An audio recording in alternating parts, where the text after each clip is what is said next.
میرے دامن میں حضرت سیدنا موسیٰ علیہ السلام کے دور کے ایک بے اولاد شخص کا دردناک واقعہ پڑا ہے، سبق آموز واقعہ پڑا ہے۔ اگر ایک بار آپ دل کے کانوں سے سن لیں تو میں یقین کرتا ہوں کہ آپ لوگوں کی زندگی بدل جائے گی۔ یہ واقعہ سننے کے بعد آپ اللہ تعالیٰ کے ہر فیصلے کو دل و جان سے قبول کرنے کے لیے تیار ہو جائیں گے۔ ویسے آپ کو اللہ تعالیٰ کا ہر ایک فیصلہ قبول نہیں ہے۔ یہی تو انسان کے اندر ایک ایسا مرض ہے جو انسان کو شیطان کے پنجرے میں بند کر دیتا ہے۔ یہ ایک ایسا مرض ہے، اسی مرض کی وجہ سے شیطان انسان پر حاوی ہو جاتا ہے کہ انسان اللہ تعالیٰ کے ہر ایک فیصلے کو قبول نہیں کرتا۔ آپ اگر یہ واقعہ دل کے کانوں سے سن لیتے ہیں، میں کہتا ہوں آپ اپنی رضا کو اللہ کی رضا پر قربان کر دیں گے، آپ اپنی مرضی کو اللہ کی مرضی پر قربان کر دیں گے۔ اللہ بھی یہی چاہتا ہے کہ تم اپنی مرضی کو میری مرضی پہ قربان کرو، اپنی چاہت کو میری چاہت پہ قربان کر دو۔ جب تم اپنی چاہت کو، اپنی رضا کو میری رضا پر قربان کر دو گے تو پھر میں وہی کروں گا جو تمہاری چاہت ہوگی۔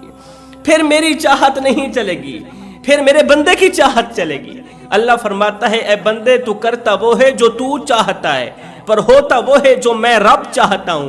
اے میرے بندے تو وہ کر جو میں چاہتا ہوں، پھر ہوگا وہی جو تو چاہتا ہے۔ جوانو، حضرت سیدنا موسیٰ علیہ السلام آپ کلیم اللہ تھے، اللہ تعالیٰ سے کلام کرنے والے تھے، اللہ تعالیٰ سے میٹھی میٹھی باتیں کرنے والے تھے۔ یہاں پر مجھے حضرت سیدنا علی المرتضیٰ شیر خدا کا ایک چھوٹا سا زندگی بدل دینے والا قول یاد آ گیا۔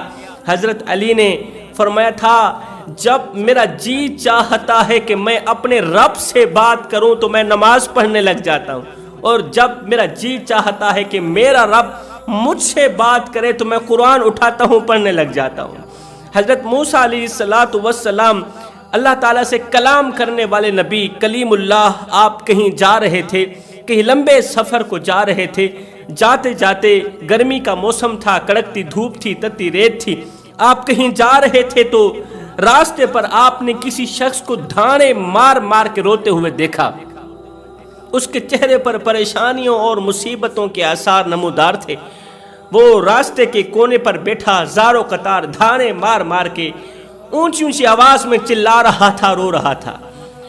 اس کی حالت زار دیکھ کر، اس دکھی انسان کی درد بھری آہیں سن کر، درد بھری فریادیں سن کر، اس کی حالت زار دیکھ کر حضرت موسیٰ علیہ السلام کا دل بھر آیا۔ موسیٰ علیہ السلام کو اس پر رحم آیا، ترس آیا۔ حضرت موسیٰ علیہ السلام نے اسی کی طرف رخ کر لیا، اس کے قریب گئے، اس کے کندھے پر ہاتھ رکھتے ہوئے فرمایا، اے بندہ خدا، کیا تمہیں بھوک لگی ہے؟ کیا تمہیں پیاس لگی ہے؟ بھوک لگی، کھانے کو کچھ نہیں، پیاس لگی ہے، پینے کو کچھ نہیں، تمہیں کسی نے مارا تو نہیں؟ اگر بھوک پیاس لگی ہے تو ٹھہرو، میں تمہارے لیے روزی روٹی کا بندوبست کر کے آتا ہوں۔ اگر تمہیں بھوک لگی ہے تو میں روٹی لے کے آتا ہوں، پیاس لگی ہے تو میں پانی لے کے آتا ہوں، بتا تو صحیح تو کیوں رو رہا ہے؟ اس نے کہا، حضرت نہ تو مجھے بھوک لگی ہے، نہ تو مجھے پیاس لگی ہے، نہ تو مجھے کسی نے مارا ہے۔ میں دکھوں کا مارا ہوں، میں دردوں کا مارا ہوں، مجھے کسی نے نہیں مارا، مجھے دکھوں نے مارا ہے، مجھے دردوں نے مارا ہے۔ حضرت موسیٰ علیہ السلام نے فرمایا، اے بندہ خدا، بتا تو صحیح، آخر کس چیز نے تجھے اس قدر رونے پر مجبور کی؟ آخر کس چیز نے تجھے اس قدر خون کے آنسو بہانے پر مجبور کی؟ آخر کس چیز نے تجھے دھانے مار مار کے رونے پر مجبور کیا؟ اس شخص نے کہا، حضرت دنیا کی کوئی ایسی چیز نہیں جو کہ اللہ تعالیٰ نے مجھے عطا نہ کی ہو۔ میرے پاس مال بھی ہے، دولت بھی ہے، پیسہ بھی ہے، زمینیں بھی ہیں، جائیدادیں بھی ہیں، میرے پاس سب کچھ ہے۔ اللہ تعالیٰ نے دنیا جہان کی ہر ایک نعمت سے مجھے نوازا، مگر ایک نعمت میرے پاس نہیں ہے۔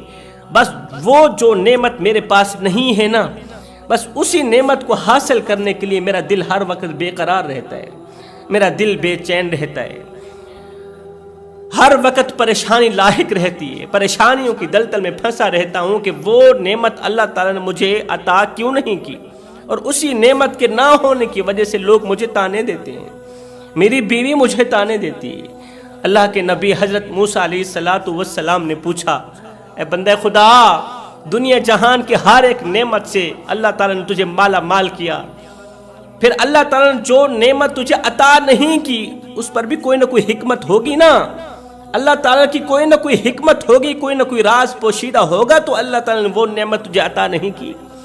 تو اس شخص نے کہا حضرت نہیں، ہر حال میں وہ نعمت لینا چاہتا ہوں، نہیں تو مجھے لوگ تانے دے دے کر مجھے اندر سے کھوکھلا کر دیں گے، مجھے اندر سے مار دیں گے۔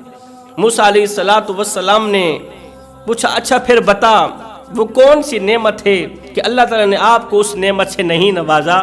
تو اس شخص نے کہا حضرت میرے پاس دنیا جہان کی ہر ایک نعمت موجود ہے، مگر میرا دامن خالی ہے، میری جھولی خالی ہے، اللہ تعالیٰ نے اولاد جیسی نعمت سے نہیں نوازا۔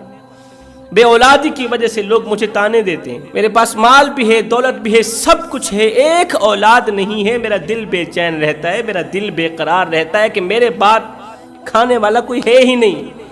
سوچتا ہوں کہ میرے مر جانے کے بعد میرا مال کہاں جائے گا، میرے مال کا وارث کون بنے گا، میری دولت کا وارث کون بنے گا۔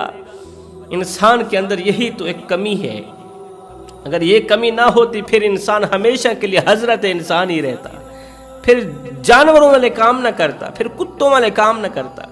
وہ کون سی کمی ہے کہ آج کا انسان یہ تو سوچتا ہے کہ میرے مر جانے کے بعد میری اولاد کا کیا بنے گا، آج کا انسان یہ تو سوچتا ہے کہ میرے مر جانے کے بعد میرے مال کا کیا بنے گا، میری دولت کا کیا بنے گا، مگر یہ نہیں سوچتا کہ میرے مر جانے کے بعد میرا کیا بنے گا۔ اللہ اکبر، میرے ساتھ قبر میں کیا ہوگا، حشر میں کیا ہوگا، قیامت کے دن اللہ تعالیٰ کو کون سا منہ دکھاؤں گا، کہیں قبر میرے لیے جہنم کے گڑھوں میں سے گڑھا تو نہیں بن جائے گی۔ اولاد کی فکر ہے، مال دولت کی فکر ہے، نہیں ہے تو قبر کی فکر نہیں ہے، نہیں ہے تو موت کی فکر نہیں ہے، نہیں ہے تو آخرت کی فکر نہیں ہے، ہر وقت مال مال مال۔ میرے رسول کریم صلی اللہ علیہ وسلم نے فرمایا صحابہ ابن آدم میرا مال میرا مال میرا مال کرتا رہتا ہے، مگر اے ابن آدم کان کھول کر سن لے، غیرت کے کانوں سے سن لے، دل کے کانوں سے سن لے، تیرا مال صرف وہی ہے جسے تو نے کھا کر ہضم کر لیا، تیرا مال صرف وہی ہے جسے تو نے پہن کر بوسیدہ کر دیا اور صدقہ دے کر ساتھ لے گیا، بس یہی تیرا مال ہے، زیادہ ہائے ہائے کرنے کی کوئی ضرورت نہیں ہے۔ کہتا ہے میرے پاس سب کچھ ہے، اولاد جیسی نعمت نہیں۔ اے اللہ کے نبی، میں نے سنا ہے اللہ تعالیٰ نبی کی کوئی بھی دعا رد نہیں کرتا۔ موسیٰ اللہ کا کلیم ہے، جب بھی اللہ سے مانگتا ہے تو اللہ تعالیٰ نعمتوں کی بارش کر دیتا ہے، پھر قبولیت کی بارش برسنے لگ جاتی ہے۔ آپ میرے حق میں دعا کریں اللہ تعالیٰ مجھے اولاد سے نوازے۔ اس کی حالت زار دیکھ کر، اس کی دکھ بھری فریاد سن کر، دکھ بھری کہانی سن کر حضرت موسیٰ علیہ السلام کا دل بھر آیا کہ لوگ اسے بے اولادی کے تانے دیتے ہیں، اور تو اور سگی بیوی بھی اسے تانے دیتی ہے۔ اب اللہ کے نبی حضرت موسیٰ علیہ السلام نے کیا کیا، دعا کے لیے دونوں ہاتھ آسمان کی طرف اٹھا دیے، عرض کی میرے کریم رب اس دکھی انسان کی جھولی بھر دے، اس کی جھولی اولاد جیسی نعمت سے خالی ہے، اس کی جھولی میں اولاد نہیں، اس کی سوکھی جھولی ہاری کر دے، خالی جھولی اولاد کی نعمت سے بھر دے۔ این اسی وقت اللہ تعالیٰ کی طرف سے جواب آتا ہے، اللہ تعالیٰ فرماتا ہے اے میرے موسیٰ اس کے نصیب میں اولاد نہیں لکھی، اس کے نصیب میں نے اولاد لکھی نہیں، لوح محفوظ کے اندر اس کے لیے اولاد نہیں لکھی، اس کے مقدر میں اولاد نہیں لکھی گئی۔ موسیٰ علیہ السلام نے وجہ پوچھی تو میرے اللہ نے فرمایا وہ وجہ یہ ہے کہ اولاد اس کے لیے بہتر ہے ہی نہیں، اگر میں اسے اولاد دیتا تو اولاد اسے ذلیل و خوار کر کے رکھ دیتا، اولاد اسے بے عزت کرتی، اولاد اسے دکھ دیتی، درد دیتی، اس کا جینا حرام کر دیتی، اس لیے میں نے اس کے نصیب میں اولاد لکھی نہیں، اس کے پاس اولاد نہ ہی ہو تو بہتر ہے۔ حضرت موسیٰ علیہ السلام نے اللہ کا یہ پیغام سن کر، یہ فرمان سن کر اپنی دعا ختم کی تو اللہ کے نبی نے اس رونے والے بے اولاد شخص سے مخاطب ہو کر کہا اے بندہ خدا، اللہ فرماتا ہے تیرے لیے اولاد بہتر نہیں، جب اولاد بہتر ہی نہیں، جب اولاد تجھے کرے گی ذلیل و رسوا، پھر اس قدر چلانے کی ضرورت ہی کیا ہے، پھر اس قدر رونے کی ضرورت ہی کیا ہے، بار بار اولاد مانگنے کی ضرورت ہی کیا ہے؟ تیرے نصیب میں اولاد نہیں لکھی گئی اس لیے کہ اولاد تیرے لیے بہتر ہی نہیں ہے، اولاد تیرے لیے بہتر ہی نہیں۔ اگر وہ سمجھدار ہوتا تو کہتا موسیٰ آپ اللہ سے کہو اگر بہتر نہیں ہے تو پھر بہتر بنا دے. دعا مانگنے کا سلیقہ بھی تو ہوتا ہے نا. اللہ تعالیٰ ایسے تو نہیں توبہ کرنے والے کے پچھلے تمام گناہوں کو نیکیوں میں بدلتا. توبہ کرنے والوں کے پاس دعا کا اس طرح کا سلیقہ ہوتا ہے. اللہ تعالیٰ اس کی توبہ اس طرح کی قبول کرتا ہے, اس انداز میں قبول کرتا ہے. توبہ کرنے والے کی توبہ اللہ تعالیٰ کو اس قدر پسند آتی ہے کہ اللہ تعالیٰ نہ تو اس کے تمام گناہوں کو مٹاتا ہے بلکہ پچھلے تمام گناہوں کو نیکیوں بدل ڈالتا ہے. دعا کا سلیقہ بھی تو ہونا چاہیے نا. اس نے یہ نہیں کہا کہ اگر میرے حق میں اولاد بہتر نہیں ہے تو اللہ کو کہہ دو وہ بہتر کر دے. وہ علی کل شیء قدیر ہے, وہ ہر چیز پر قادر ہے, وہ ناممکن کو ممکن بنانے والا ہے. جو خدا رات کو درختوں کی ٹہنیوں پر بیٹھے پرندوں کو نیند میں گرنے نہیں دیتا, وہ خدا مجھے کیسے بے یار و مددگار چھوڑ سکتا ہے. ناممکن کو ممکن بنانے والے رب کو کہہ دو کہ وہ اولاد کو میرے حق میں بہتر بنا دے. اس نے یہ نہیں کہا, الٹا اس نے کہا کہ مجھے ہر حال میں اولاد چاہیے. میرے رب کو کہو اگر میں اسی کا بندہ ہوں, اگر وہ میرا رب ہے, وہی میرا پالنہار ہے, تو اسے کہو مجھے ہر حال میں اولاد دے. موسیٰ علیہ السلام اسے کافی سمجھاتے رہے. موسیٰ علیہ السلام کے سمجھانے کے بعد بھی جب اسے عقل نہ آئی, جب وہ نہ سمجھا, تو حضرت موسیٰ علیہ السلام نے پھر سے دونوں ہاتھ آسمان کی طرف اٹھائے, عرض کی میرے کریم رب اگر لوح محفوظ پر اولاد نہیں لکھی گئی تو لکھ دو. قصہ مختصر جوانو, اللہ تعالیٰ نے حضرت موسیٰ علیہ السلام کی دعا کو قبولیت کا شرف عطا فرمایا. اللہ نے فرمایا موسیٰ اسی سال میں اس کی اولاد ہوگی. پھر اسے کہنا بعد میں رونا نہیں ہے, پھر یہ مصیبتوں کی دلدل میں پھنسا جائے گا, یہ پریشانیوں کی دلدل میں پھنسایا جائے گا, اس کی اولاد بے وفا نکلے گی. اللہ اکبر. دعا ختم کرنے کے بعد حضرت موسیٰ علیہ السلام نے فرمایا او رونے والے بے اولاد جا, اسی سال اللہ تعالیٰ تیری خالی جھولی بھرے گا اولاد کی نعمت سے, تیری سوکھی جھولی ہری کر دے گا. اسی سال کے اندر اللہ تعالیٰ نے اس بے اولاد شخص کی بیوی کی خالی جھولی بھر دی, اسے بیٹی عطا کی, سوکھی جھولی ہری کر دی, اسے بیٹی عطا کی, اولاد کی نعمت سے مالا مال کیا. وہی تو نعمت تھی نا جس کی کمی بار بار محسوس کرتا رہتا تھا. تو اللہ تعالیٰ نے بیٹی جیسی نعمت سے نوازا, رحمت سے نوازا. بیٹی آج چھوٹی کل بڑی, آج چھوٹی کل بڑی, دن بدن بڑی ہوتی گئی تو ادھر سے خوبصورتی بھی بڑھتی گئی. اس کی خوبصورتی میں دن بدن اضافہ ہوتا گیا. جب اس کی بیٹی بالغہ ہوئی تو وہ اس قدر حسین و جمیل بنی. اللہ تعالیٰ نے اس لڑکی کو اس قدر حسین و جمیل بنایا, اس قدر حسن دیا کہ بڑے بڑے حسن والے اس پر رشک کرنے لگے, بڑے بڑے حسین و جمیل اس کی خوبصورتی پر رشک کرنے لگے. جو بھی دیکھتا تعریف کیے بغیر نہ رہتا.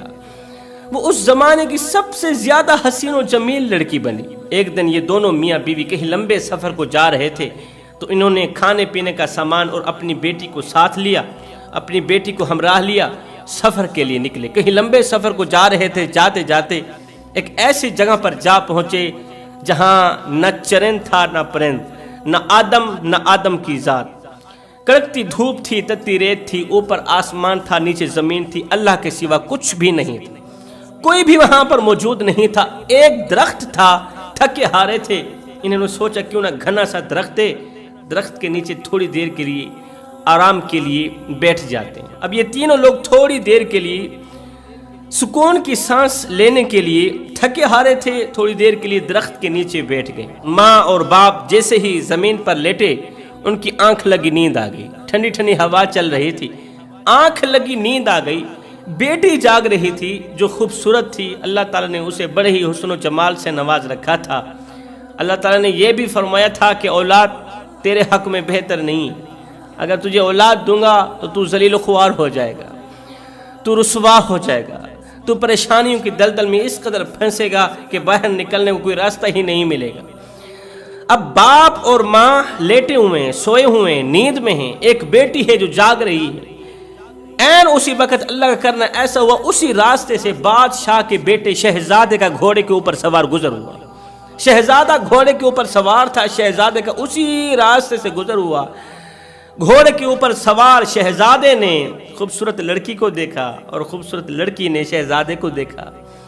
دونوں دیکھتے ہی دیکھتے ایک دوسرے کی محبت میں گرفتار ہو گئے, ایک دوسرے کی محبت میں فریفتہ ہو گئے۔ دیکھتے ہی دیکھتے دونوں کا دل بے قابو ہو گیا، دیکھتے ہی دیکھتے دونوں کا حسن، دیکھتے ہی دیکھتے دل میں ایک دوسرے کو حاصل کرنے کا شوق پیدا ہوا، ایک دوسرے سے شادی کرنے کا شوق پیدا ہوا۔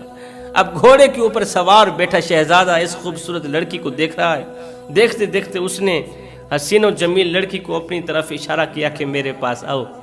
تو یہ حسین و جمیل لڑکی وہاں سے اٹھی، اس کے پاس گئی، کہا یہ سونے والے دونوں کون ہیں؟ کہا ایک میری ماں ہے اور ایک میرا باپ ہے۔ کہا پھر ان کو چھوڑو، آؤ میرے ساتھ گھوڑے پر بیٹھو، میں تمہیں شاہی محل میں لے کے جاؤں۔ شاہی محل میں بیٹھنے والی شہزادی درختوں کے نیچے کڑکتی دھوپ میں تتی ریت کے اوپر بیٹھی کیا کر رہی ہے؟ آؤ میرے ساتھ گھوڑے پر بیٹھو۔ لڑکی نے کہا کہ یہ جو بڈھی بڈھا سوئے ہوئے ہیں ان کا کیا بنے گا؟ جب انہیں پتہ چلے گا تو پھر یہ تو ہمارے خلاف مقدمہ درج کریں گے، پھر ہمیں سزا دی جائے گی۔ شہزادے نے کہا کوئی بات نہیں، انہیں ہاتھوں سے مارنے سے کہیں زیادہ بہتر ہے، انہوں نے کھانے پینے کا جو راشن اپنے ہمراہ لیا تھا وہ راشن پانی اٹھا لیتے ہیں، گھوڑے پر بیٹھ کے چلے جاتے ہیں، یہ بھوک میں ہی مر جائیں گے، پیاس سے ہی مر جائیں گے۔ جب انہیں بھوک تڑپائے گی تو انہیں تیری فکر ختم ہو جائے گی، بھوک کی فکر شروع ہو جائے گی۔ جب انہیں بھوک پیاس لگے گی نا، پھر تیری فکر چھوڑ کے اپنی فکر میں لگ جائیں گے، روٹی کی اور پانی کی فکر میں لگ جائیں گے۔ بے وفا بیٹی نے ایسا ہی کیا، شہزادے کی بے تک کی باتوں پر آ کر راشن پانی ہمراہ لیا، شہزادے کے گھوڑے پہ بیٹھ کے آگے کو چلی گئی۔ یہ شہزادہ اور شہزادی تھوڑا آگے گئے ہی تھے کہ اتنے میں اس کے باپ کی آنکھ کھل گئی۔ باپ نے جب بیٹی کو غیر محرم مرد کے گھوڑے پر سوار بھاگتا ہوا دیکھا نا، ایک دم باپ کی چیخ نکل گئی، اتنے میں بیوی بھی اٹھ کھڑی ہوئی، باپ کی چیخ نکل گئی، باپ رونے لگا، ادھر ادھر دیکھتا ہے، کھانے پینے کو کچھ نہیں، سفر کافی لمبا ہے، صحرا ہے، نہ چرند نہ پرند نہ آدم ذات، کھانے پینے کو کچھ نہیں ہے۔ بیٹی بھی چلی گئی اور بدبخت بد نصیب بے وفائی کا پٹا گلے میں ڈال کر راشن پانی بھی ساتھ لے گئی۔ اب یہ دونوں میاں بیوی بیٹی کے پیچھے بھاگے، گھوڑ سوار شہزادے کے پیچھے بھاگے، بھاگتے رہے، مرتے کیا نہ کرتے، بھوک لگنے لگی، پیاس کی شدت بڑھنے لگی، پینے کے لیے پانی نہیں تھا، کھانے کے لیے روٹی نہیں تھی۔ جب پیاس کی شدت بڑھنے لگی، جب بھوک کی شدت بڑھنے لگی، اللہ اکبر، تو ان کی اس بھوک نے، پیاس نے موت کے فرشتے کو بلا ہی لیا۔ موت کا فرشتہ آیا، ادھر سے موت کا فرشتہ ان کے پاس آیا، بھوک اور پیاس نے موت کے فرشتے کو ان کے پاس بلایا، ادھر سے حضرت موسیٰ علیہ السلام کا گزر ہوا۔ قبل اس کے کہ یہ لوگ مر جاتے، قبل اس کے کہ فرشتہ ان دونوں کی روح نکال ہی لیتا، ادھر سے گزرتے ہوئے حضرت موسیٰ علیہ السلام نے جب ان دونوں کی حالت زار دیکھی، دیکھ کر آپ کا دل ایک بار پھر سے بھر آیا، آپ ان دونوں کے قریب آئے، یہ دونوں موت کے بالکل قریب تھے، بھوک اور پیاس نے ان کو موت کی دبوچ میں دے دیا تھا، ان کا آخری وقت تھا۔ تو حضرت سیدنا موسیٰ علیہ السلام نے پوچھ لیا، او بندہ خدا آج پھر کیوں رو رہا ہے؟ او بندہ خدا آج پھر سے تیرے چہرے پر پریشانیوں اور مصیبتوں کے آثار کیوں نظر آ رہے ہیں؟ آج پھر سے تیری آنکھیں خون کے آنسو کیوں بہا رہی ہیں؟ تو اس دکھی انسان نے کہا، نہ پوچھیے حضرت، آج سے 15 سال پہلے اولاد کے نہ ہونے کی وجہ سے رو رہا تھا، اور آج اولاد کے ہونے کی وجہ سے رو رہا ہوں۔ اولاد نے میرے ساتھ جو بے وفائی کی ہے، میری بیٹی نے میرے ساتھ جو بے وفائی کی ہے، ایک تو میرا دامن چھوڑ کر چلی گئی، دوسرا میرے اوپر اتنا بڑا ظلم کیا کہ میرا راشن پانی بھی ساتھ لے گئی۔ یہ سن کر حضرت موسیٰ علیہ السلام نے فرمایا، او نادان، جب میرے اللہ نے تجھے کہا تھا، میرے اللہ نے کہا تھا کہ اولاد تیرے لیے بہتر نہیں ہے، اور تو نے کہا تھا ہر حال میں مجھے اولاد چاہیے، جب اللہ نے لوح محفوظ پر اولاد لکھی ہی نہیں تھی، اگر تو اللہ کی رضا پر راضی ہو جاتا، اگر تو اللہ کی مرضی پر اپنی مرضی قربان کر دیتا، اگر تو بندہ ہو کے ضد نہ کرتا، اور اگر تیرے پاس مانگنے کا سلیقہ ہوتا، اگر تو یہ کہتا اللہ جو میرے حق میں بہتر نہیں ہے وہ بہتر بنا دے، اگر تو اتنا بھی کہہ دیتا کہ یا اللہ جو میرے حق میں بہتر نہیں ہے وہ بہتر کر دے، اللہ تعالیٰ تجھے پھر نافرمان اور بے وفا اولاد نہ عطا کرتا، اللہ تعالیٰ پھر تجھے فرما بردار اولاد سے نوازتا۔ اللہ نے مجھے اسی دن سے فرمایا تھا، موسیٰ میں اسے اولاد تو دے رہا ہوں، اس کی ضد پوری کر رہا ہوں، مگر اولاد اس کے ساتھ اس قدر بے وفائی کرے گی کہ اسے موت کی دبوچ میں دے کر قبر کے اندھیری کوٹھری میں جا سلائے گی۔ اس لیے میں کہتا ہوں میرے بھائیوں، اپنی مرضی کو اللہ کی مرضی پہ قربان کر دو۔ اگر تمہاری جھولی میں ہزاروں نعمتیں موجود ہیں، تمہارے دامن میں اللہ تعالیٰ کی طرف سے دی گئی ہزاروں نعمتیں موجود ہیں، ایک نعمت موجود نہیں بھی ہے، اگر تمہیں ایک نعمت سے محروم رکھا گیا ہے تو اسی میں بھی اللہ تعالیٰ کی حکمت پوشیدہ ہے۔ اس میں کوئی نہ کوئی راز ہے کہ اللہ تعالیٰ نے قیمتی سے قیمتی نعمتیں تمہیں عطا کی اور سستی سے سستی نعمت سے تمہیں محروم رکھا، کوئی نہ کوئی حکمت تو پوشیدہ ہے نا۔ لیکن ہم لوگ کیا کرتے ہیں؟ شکوے کرنے پہ لگ جاتے ہیں، شکایتیں کرنے پہ لگ جاتا ہے۔ اللہ سب کچھ دیا ہے مگر وہ چیز نہیں دی، ہر حال میں دے، ہم تیرے بندے نہیں ہیں۔ تو جب بھی اللہ تعالیٰ سے اولاد مانگو، فرما بردار اولاد مانگو، صالح اولاد مانگو، نیک اولاد مانگو، وہ اولاد، وہ بچے جن کا اٹھنا بھی اللہ کے نام پر ہو، جن کا بیٹھنا بھی اللہ کے نام پر ہو۔ میں تو کہتا ہوں اٹھیں تو نبی نبی کرتے ہوئے، بیٹھیں تو نبی نبی کرتے ہوئے، چلیں تو نبی نبی کرتے ہوئے، پھروں تو نبی نبی کرتے ہوئے، مسجد میں جائیں تو نبی نبی کرتے ہوئے، دعا کے لیے اللہ سے کچھ مانگنے کے لیے دونوں ہاتھ آسمان کی طرف بلند کریں تو نبی نبی کرتے ہوئے۔ میں کہتا ہوں ساری زندگی نبی نبی کرنے میں گزار دیں، جب موت کا وقت آئے اس وقت بھی لوگوں پر نبی نبی کے ترانے جاری ہوں، تاکہ ان کی قبر یہ پکار اٹھے، ان کی قبر کی مٹی پکار اٹھے کہ قبر میں جو مشکل کشا آ گیا، مجھے موت میں بھی مزہ آ گیا۔ ارے سرانے پہ بیٹھے جو دیکھا نبی کو، نکیرین کو بھی حیا آ گیا۔